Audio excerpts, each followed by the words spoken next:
Now let's talk about determining your value and setting your price. One of the hardest parts of selling a product or service is often setting the right price. In some cases, the pricing is pretty straightforward because your price is dictated by the market that you're in.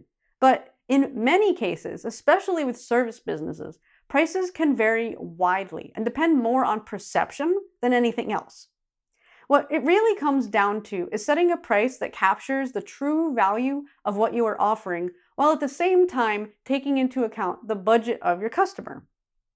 So in the next video, Joelle will talk about the 3 different types of buyers, which is important to understand when creating your pricing and sales strategies.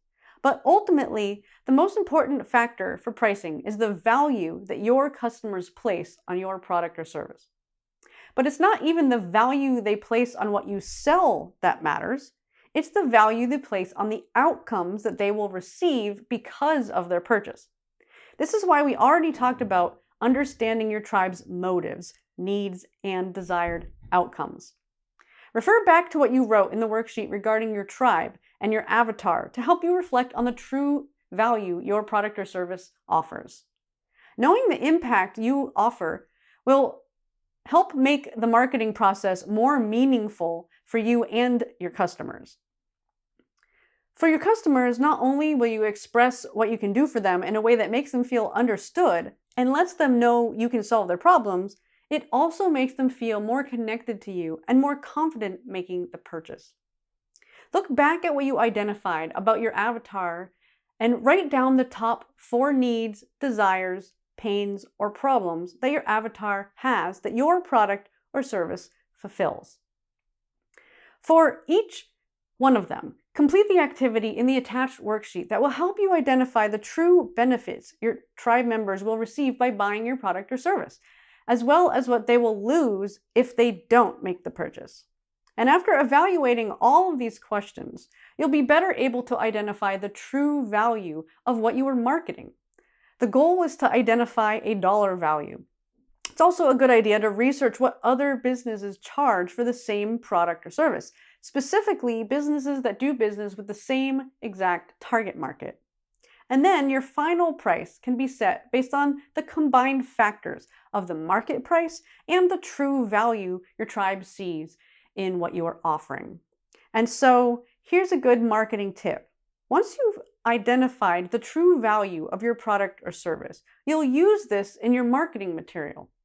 One effective way to express the value when talking to your clients is to ask specific questions, such as, how much would you save in time, money, frustration, whatever it is, if you understood or experienced, and then fill in the blank with the results that your program provides.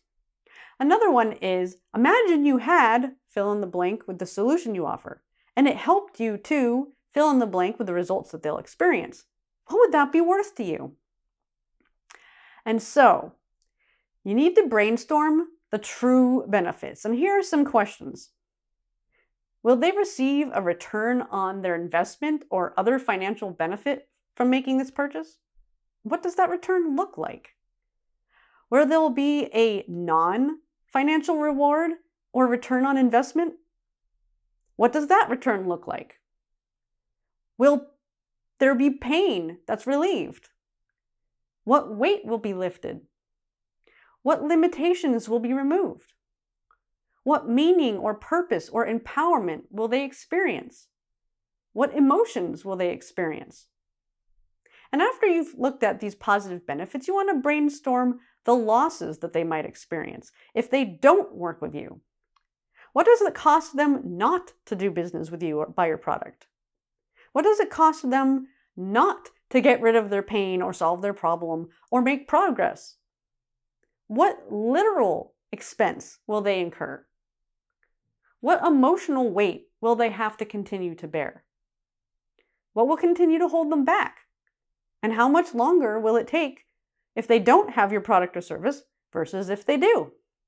So again, all of these questions are designed to help you pull out the deeper inner workings of the minds of your clients or customers so that you better understand them and you know the value that you're truly offering them, so that on one hand, you can set a realistic price that they're going to find appealing, but also so that you can communicate this value regardless of what the price is.